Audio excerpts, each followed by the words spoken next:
અડગ મનના માનવીને હિમાલય કદી નડતો નથી અને કરેલા કાર્યની અંદર સફળતાઓ પ્રાપ્ત થાય છે.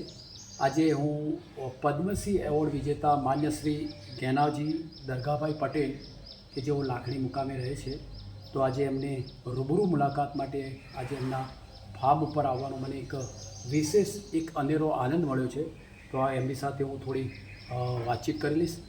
સર, આપનું વતન અને આપનું પૂરેપૂરું નામ સાહેબ શું છે? મારું નામ ગેનાભાઈ દરગાભાઈ પટેલ અને મારું આ ગામ છે સરકારી ગોળિયા, વેરી ગુડ. તાલુકો લાખણી છે. અચ્છા અચ્છા અચ્છા સર, જી, નામ અહીંયા ગામનું નામ છે સરકારી ગોળિયા. સરકારી ગોળિયા ગામ. બરાબર. સર, આપનો અભ્યાસ કેટલો છે સર? હું 10 સુધી અહીંયા ભણ્યો તો 1 થી 7 તો અહીંયા ગામડામાં કર્યું. પછી ફાઇનલ પરીક્ષા પાસ કર્યા પછી મેં ડીસા મુકામે 3-4 વર્ષ અભ્યાસ કર્યો વાહ વાહ. અને 11 સુધી મેં અભ્યાસ કર્યો અને પછી હમણાં મેં 12મું ધોરણ પાસ કર્યું 2 વર્ષ શું વાત પહેલા. કરો છો? અત્યારે હમણાં પરીક્ષા હા. આપી. ખૂબ કહેવાય. ધન્યવાદ ધન્યવાદ. હું ઘણી વખત ઘણા સમય ક્યાંક જતો હોઉં છું, દીકરા દીકરીઓ અપઘાત કરતા હોય છે, તો એના માટે મને એક નવો વિચાર આવ્યો કે આપણે શા માટે આવું, આપણે શું નથી કરી શકતા. હા તો મેં હમણાં જ વચ્ચે અહીંયા 12મા ધોરણની પરીક્ષા આપી હા હા. અને નોર્મલ વિદ્યાર્થી થઈને મેં પરીક્ષા આપીને 12મું ધોરણ મેં પાસ ખૂબ ખૂબ અભિનંદન સાહેબ. પાસ કરી નાખ્યા આપે? પાસ કરી નાખી. ખૂબ ખૂબ અભિનંદન સાહેબ આપને. સર, વિશેષ આપની સાથે વાત એ ચીજની હું તમારી સાથે વાત કરીશ કે આપને જે પદ્મશ્રી એવોર્ડ જે આપની સાથે મળેલો છે, તો એ પદ્મશ્રી એવોર્ડના વિજેતા કેવા તમે એવા કેવા કાર્યો કર્યા છે, તો એના કારણે આપને પદ્મશ્રી પ્રાપ્ત થયેલો છે સર? હું એક વાત કરું તો અહીંયા જે આ ગામડું છે એ આપણી પાકિસ્તાનની બોર્ડરને અડીને બનાસકાંઠા જિલ્લો આવેલો છે. એનું એક નાનામાં નાનું ગામડું એટલે સરકારી ગોળિયા ગામ. સરકારી ગોળિયા. હવે લાખણી ગામથી અમે પ્રખ્યાત છીએ, પણ સરકારી ગોળિયાને કોઈ ઓળખતો નહોતો. હા હા હા. તો અમે એવો એક વિચાર કરતા હતા કે ખેડૂતના ઘરમાં પૈસા કેવી રીતે આવે. તો મેં બચપણથી એક જ ધ્યેય હતો કે આપણા કરતાં પણ આપણા પાડોશીનું ભલું થવું જોઈએ. શું વાત કરો છો? અને એમ આપણા કરતાં પણ આપણા પાડોશીને સારો થવું જોઈએ. વાહ વાહ. તો એ દરરોજ હું મગજમાં રાખતો કઈ રીતે સારો થાય. તો અમે એક રાયડાની એક મંડળી બનાવી હતી, તો ખેડૂતને સારો રાયડો બની શકે. બહુ ફાઇન. અમે ગામમાં દૂધ મંડળીની સ્થાપના કરી, જેના કારણે અમૂલમાં દૂધ અમારો ખેડૂતોનું દૂધ જાય છે, જેના કરતાં ખેડૂતને એને તકલીફ રહેતી નથી. પણ એનાથી વધુ ખેડૂતના દીકરા દીકરીઓને ભણાવવા છે, દીકરીના સારી જગ્યાએ લગ્ન કરવા છે, દીકરાના સારી જગ્યાએ લગ્ન કરવા છે, સારું અને ભણતર આપવું છે, તો ખેડૂતના પાસે પૈસા નથી. ખેડૂતના દીકરાને એન્જિનિયર બનાવવો હોય કે ડૉક્ટર બનાવવો હોય કે એને કંઈ સારી આઈઆઈટી કે આઈઆઈએમમાં મૂકવાની ઈચ્છા હોય, પરંતુ એ પહોંચી શકતો નથી. વિશેષ અભ્યાસ અમે એના માટે મેં વિચાર કર્યો કે એવું કયું કામ કરીએ જેના કારણે કરીને આપણે આ ખેડૂતના ઘરમાં વધારે પૈસા આવે. વાહ વાહ. તો અહીંયા કોઈ ખેતી નતા કરતા, અમે દાડમની ખેતીનો અમે પહેલા બગાયતનો વિચાર કર્યો, પણ બગાયતમાં પણ દાડમનો વિચાર કર્યો. બહુ સરસ બહુ સરસ. કે અમે પહેલા દાડમ મેં જોયેલો નતો, સત્યનારાયણ ભગવાનની કથામાં 1-2 દાડમ આવ્યા હોય તે જોયા હોય, પણ પછી દાડમ વિશે મેં અભ્યાસ કરીને મહારાષ્ટ્ર હું જઈ આવ્યો. પછી મેં ઘણો 25-30 હજાર કિલોમીટરનો પ્રવાસ પણ કર્યો. બરાબર. અને દાડમની ખેતી જોયા પછી મેં નિર્ણય લઈ લીધો. મેં મારા ભાઈઓને બધાને વાત કરી કે આપણે દાડમ લગાવીએ, પણ મનમાં એક એવું હતું કે આપણે લગાવીશું, દાડમ પાકશે, પરંતુ એને વેચવું ક્યાં? બરાબર બરાબર. તો એને બલ્ક જોઈએ, એમ બલ્કનામાં હોય તો જ આપણે વેચવા જઈ શકીએ. બરાબર બરાબર. એક ટ્રક ભરાય 10 ટન માલ થાય તો કાશ્મીરથી કન્યાકુમારી સુધી વેચી શકાય. બહુ સરસ બહુ સરસ. અને મેં દાડમ લગાવી દીધું. ઘણી બધી હોવા થઈ, ઘણા બધા વિરોધીઓ નીકળ્યા, પણ આપણે શાંતિ. માનનીય નરેન્દ્રભાઈ મોદીના અમે કૃષિ મેળા વખતે એમણે યોજેલા હતા, એમાં પણ અમે એમની વાતથી પણ બગાયત કરવાનું નક્કી કર્યું. પછી અહીંયા પાણી નહોતું, અહીંયા આ વિસ્તારમાં પાણીની ખૂબ સમસ્યા છે. તો એ વખતે નરેન્દ્રભાઈ મોદીએ અને આપણા માનનીય અટલ બિહારી વાજપેયી એમણે એક સુજલામ સુફલામનો યોજના ચાલુ કરી હતી. તો એમાંથી પાણી અમને મળ્યું થોડું, અને એ નહેરનું પાણી મારા ખેતર સુધી આવ્યું અને અમે આ દાડમની ખેતીની શરૂઆત કરી. અને દાડમની ખેતી થઈ ગયા પછી કેવું થયું, હું ચંદુભાઈ આપને વાત કરું કે 1 વીઘા જમીનની અંદરથી જે ખેતી કરતા હતા ખેડૂતો, તો એ ખેડૂતને 20 થી 25 હજાર રૂપિયા મળતા હતા. અને 1 વીઘા જમીનની અંદરથી દાડમની ખેતી કરનાર ખેડૂતને 5 થી 6 લાખ રૂપિયા મળવા. અને જેના કારણે જે ખેડૂતોએ સારી ખેતી કરી, જે સાચો ખેડૂત છે, એને અમુક ખેડૂતોએ સબસિડી લેવા માટે કરીને બંધ કરી દીધું, એમને બળી ગયા. પરંતુ જે સાચા ખેડૂત હતા, સાચી ખેતી કરી, એમને દાડમના પૈસા મળ્યા. અને એના કારણે આખા જિલ્લાની અંદર એક વાઇબ્રેશન પેદા થયું, વાઇબ્રન્ટ, કે બધા દાડમની ખેતી કરતા થઈ ગયા. ખૂબ સરસ ખૂબ સરસ. અને એક વખત અમારે બહુ તકલીફ થઈ ગઈ કે એ વખતે માનનીય નરેન્દ્રભાઈ મોદી એ રાતના 8 વાગે આવીને ના 500ની ને 1000ની નોટબંધી કરી દીધી. ઓહો. તો એ વખતે એમને ચિંતા થઈ કે હવે આપણે શું કરશું. હા હા હા. તો એ વખતે માનનીય નરેન્દ્રભાઈ મોદી એક વખત દિશા આવેલા હતા તો એમણે ભાષણમાં પણ મારા નામનો ઉલ્લેખ કરીને શું કીધું વાત કે કરો મારે છો? દાડમ જ્યારે મુખ્યમંત્રી હતા ત્યારે?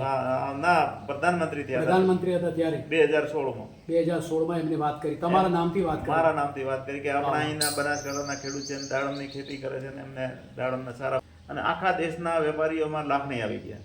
જે દાડમના અમારે 40 રૂપિયા ચાલતા હતા એ દાડમના અમારા ખેડૂતોને 100 થી 105 રૂપિયા મળ્યા. વાહ વાહ વાહ. બધા વેપારીઓ અહીં આવી ગયા. એટલે અમને નોટબંધી નળીની અમને ફળી ગઈ. અચ્છા અચ્છા અચ્છા અચ્છા.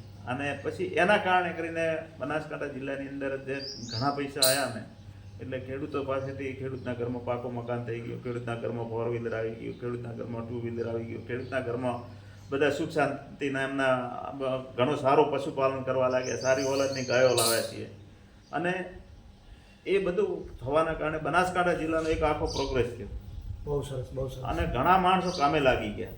અને જેના કારણે કરીને સરકારશ્રીએ નોંધ લીધી ને મને સરકારશ્રીએ પણ મને એવોર્ડો આપ્યા. પ્રગતિશીલ ખેડૂત છે, કૃષિના ઋષિના છે, ગુજરાત સરકારે અને પછી ભારત સરકારે પણ મારી નોંધ લીધી ને મને પદ્મશ્રી. આપને પદ્મશ્રી ક્યારે મળ્યો? મને પદ્મશ્રી 2017ની અંદર 13/4/17ના દિવસે મને પદ્મશ્રી એનાયત થયો.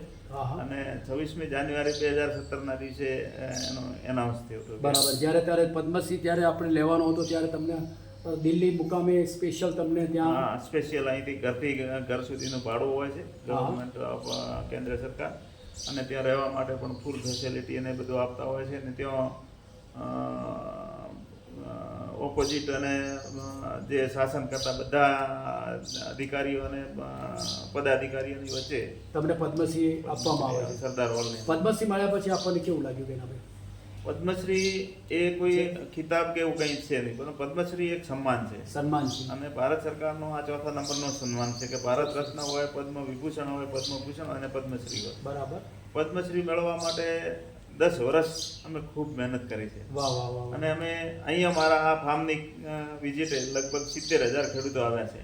45,000 સુધીનું તો મેં રજીસ્ટ્રેશન રાખ્યું હતું દરેક ખેડૂતનું. શું વાત કરો છો? એના ખેડૂતનો નંબર, ગામ, એનો ખેડૂતનો મોબાઈલ નંબર એ બધું રાખ્યું. પણ પછી અમે થાકી ગયા. અહીંયા 200 ને દરરોજની 2-4 બસો હોય, 2-4, 10-15 ગાડીઓ હોય અને બધા અચ્છા અચ્છા. તમારી વિઝિટ લેવા માટે વિઝિટ લેવા માટે ખેતરમાં જોવા માટે ઘણા બધા ખેડૂતો આવી ગયા. રાજસ્થાન છે, મહારાષ્ટ્ર છે, ગુજરાત છે, અહીં બધા. હા હા હા. અને મોટી સંખ્યામાં તો બધી વ્યવસ્થા એના ભાગરૂપે બધી એ મોટા ભાઈ ફિલ્ડમાં જઈને બતાવતા, હું અહીંયા ખેડૂતોની સાથે વાત કરતો હું અહીંયા બેસીને અને એક જણને વાત કરી રહ્યા હોઈએ આખી બસના માણસો હોય ફરી બીજી આવી હોય તો એની એ જ આપણી કથા ચાલુ રાખવાની. પણ આપણે એક જ ધ્યેય હતો કે કઈ રીતે કરીએ તો ખેડૂતનું સારું થાય. બરાબર. મૂળ તમારો ભાવના એવી હતી કે ખેડૂતો કેવી રીતે આગળ વધે એવી આપની ભાવનાથી તમે જે આ બધું કાર્ય કરી રહ્યા હતા. બરાબર બરાબર. અને જેના કારણે એક અવસર એક સમય એવો આવ્યો કે જેના કારણે કરીને બધાએ બગાયત ખેતી કરી. તો આ બનાસકાંઠાના પાણીના તળ જે ઊંડા જતા હતા જે બગાયત કરવાના કારણે પાણીના તળ ટકી રહ્યા. અને એક સારો એવો એક કામ થયો કે હમણાં અમારે એક બગાયતમાં મિટિંગ થઈ હતી એ દિવસે પણ એમણે કીધું કે હવે એનાથી ફરીથી આપણે બગાયતનું વિચારો, કારણ કે બનાસકાંઠાના પાણીના તળ ઊંડા જઈ રહ્યા છે. તો એના માટે પણ અમે પાણી માટે પણ અમે કામ કરી રહ્યા છીએ અત્યારે હાલ બી તાજેતરની અંદર રૂટીનની અંદર. ગેનાભાઈ, એક તો બીજી વિશેષ વાત કરું કે જ્યારે અહીંયા હું આપના જે અહીંયા ગેનાજી ગોળિયા ગામ છે ને, સરકારી ગોળિયા ગેનાજી, જ્યારે એન્ટ્રી થવામાં આવ્યો ત્યારે સ્પેશિયલ રોડ પણ અહીંયા જોવા મળ્યો હતો. હા, એનો એ રોડ આપવાનો ગવર્મેન્ટ શ્રીનો એક એવો વિચાર હતો કે અહીંયા મારી ફાર્મની મુલાકાતે બધા ઘણા વિઝિટરો આવતા હતા અને એમને મુશ્કેલીઓ થતી હતી. તો અમે સરકારશ્રીને વિનંતી કરી કે જો આવું એક અમારું તો આ એક યુનિવર્સિટી જેવું છે સાહેબ, જો આપ રોડ આપો તો પછી સરકારશ્રીએ એમણે એ વખતે માનનીય રૂપાણી સાહેબ અને માનનીય નીતિનભાઈ પટેલ સાહેબ હતા તો એમણે રોડ મંજૂર કરી આપ્યો. સ્પેશિયલ રોડ તમને રોડ બનાવી આપ્યો. હા, ખેડૂતોને આવવામાં સરળતા રહે છે એટલા સરળતા રહે માટે તમને સ્પેશિયલ રોડ બનાવી આપ્યો. ખૂબ ખૂબ ધન્યવાદ.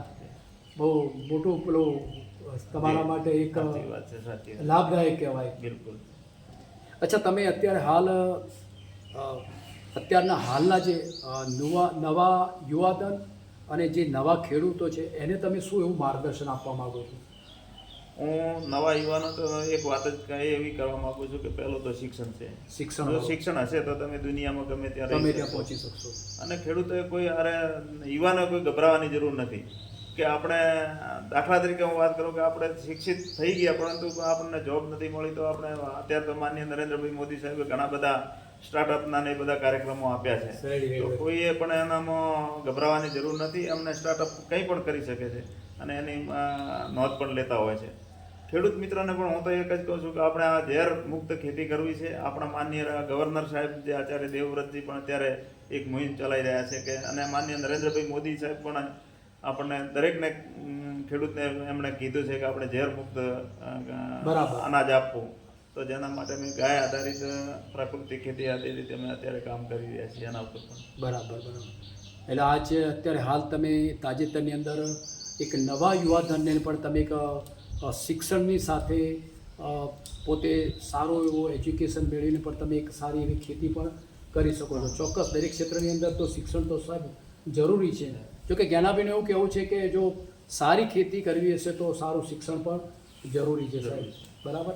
ખૂબ જ સરસ મજાની આપણે વાતચીત કરી. મારી સાથે વાતચીત કરવા માટે આપનો ખૂબ ખૂબ આભાર.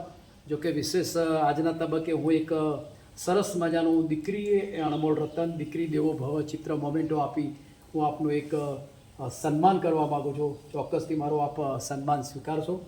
વિશેષ આજના તબક્કે આપને હું એવી શુભેચ્છાઓ પાઠવું છું કે આપનું શરીર એટલે આપણું સ્વાસ્થ્ય ખૂબ જ સુંદર અને તંદુરસ્ત રહે અને ખેડૂતોને જરૂરી માર્ગદર્શન મળે અને એક આપણું ભારતનું સ્વપ્ન સર અને એક ભારત સમૃદ્ધ બને એવી આપને શુભેચ્છાઓ પાઠવું છું.